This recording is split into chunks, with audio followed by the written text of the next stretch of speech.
Hello everyone. So we'll be doing a quick demo on how to run a VHDL program. So we just finished the installation process and we'll do I'll just show you how to run that. So these are the requirement. These are the steps that man had sent. So I'll be sharing this document along with you here. So without further ado, let's start.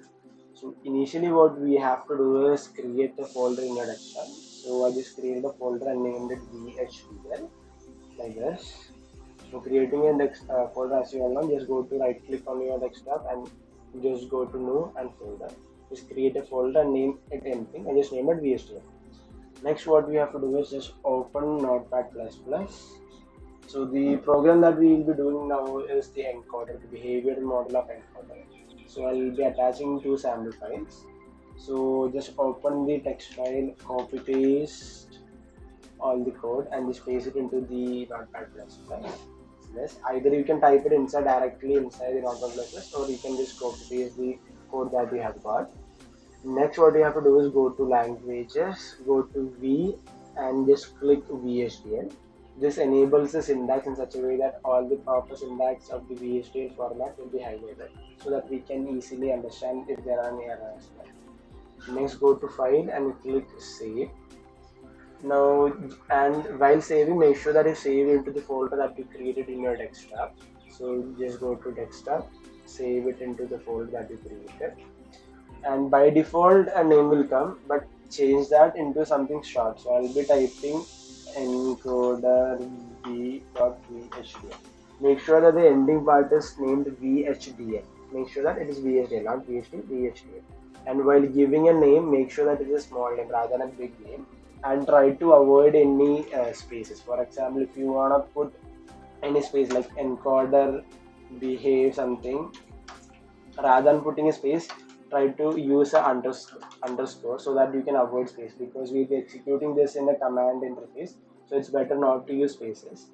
In this case, I'll just be using encoder b and try to use small names also. So encoder b.vhdl, click save.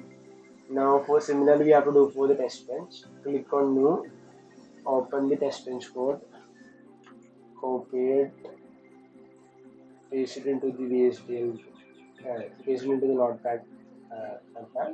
Similar procedure, go to language v VHDL, and just go to file, save. This time I wanna save it encoder behavior, B for behavior, underscore tb for testbench.vhdl.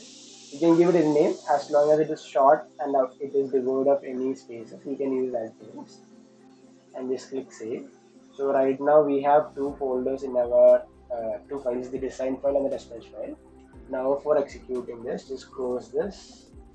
For executing, there are a set of commands that we have to follow. So for that, initially open your command prompt. So go to start menu and search for cmd, and you will get the command prompt. Just open command prompt. So in this, the initial command that you have to type is cd space desktop backslash and the name of the folder that you created. So the name of the folder I created is VHDL. So whatever name you gave for your desktop folder, give that here. So I'll be typing here VHDL and just click enter. So what this does is that it redirects the command line interface into the path inside your folder. So this is what we have. And the first step that we have to do is check for any syntax error in the design file. So the command for that is ghdl-s filename.vhdl. This is the command. So we'll be typing that in here. So it is ghdl space -s and our design file name is encoder behavior.vhdl, and just click enter. Since a new line came automatically, that means there are no syntax error in that. If there were any syntax error in the program that we did, the syntax error would be written here itself, and you'll have to go back to that file, open it, check for the error and correct it, save it again, and you will have to run the same file, the syntax error checking file, till you get a statement where you automatically get the new line. So the new line ensures that there are no syntax errors in that.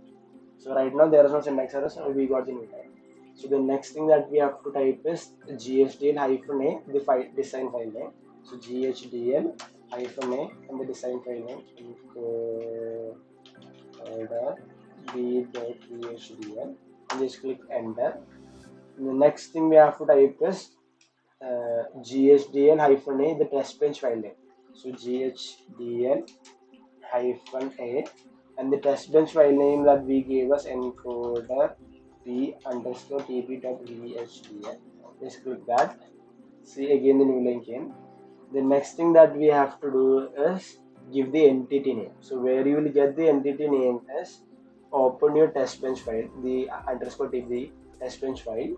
Inside the test bench file, you can see a line called entity space encoder_tbs. So this highlighted part is the name of your entity, test bench entity. Just copy that, close this, and here just type GHDL-E and the entity name, and just click enter. And for the next line, we have to run the same thing, that is GHDL space -r entity name of test bench. So GHDL-r, same entity name, we have to just copy paste it. Either for copy pasting it, just right click and it will be copy pasted, or you can use Ctrl V to copy paste. Just paste that into a disk, type it in, and just click enter.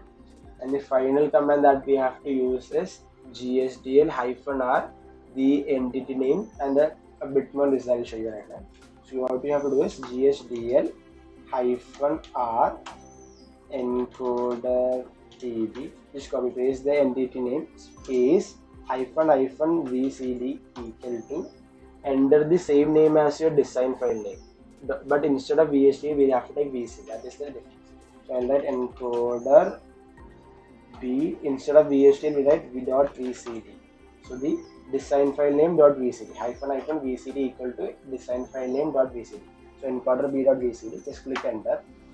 And in between any of these steps, if you encounter a situation where the new line does not come automatically, in that instance what we have to do is that the cursor will be blinking on the leftmost end, blinking instead of giving the new line. In that scenario, just click Ctrl C and automatically your process will end.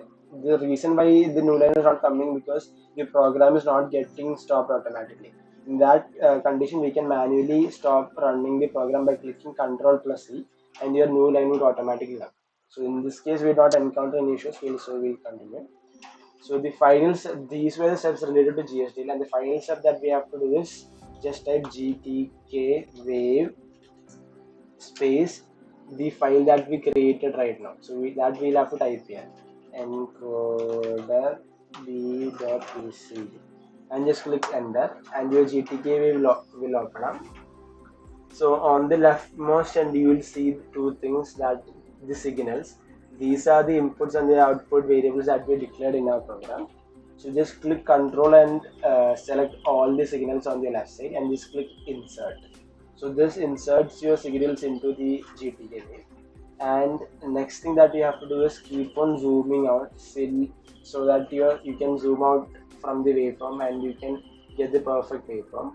And if you want to expand on this vector, since these two are vectors, if you just double click, you will get the vectors like this. So, and finally you just have to take the screenshot and submit it. So this is how you run the GTK wave. You can just take the screenshot and submit it, and you can close it. So that's it. If you have any queries, just feel free to contact.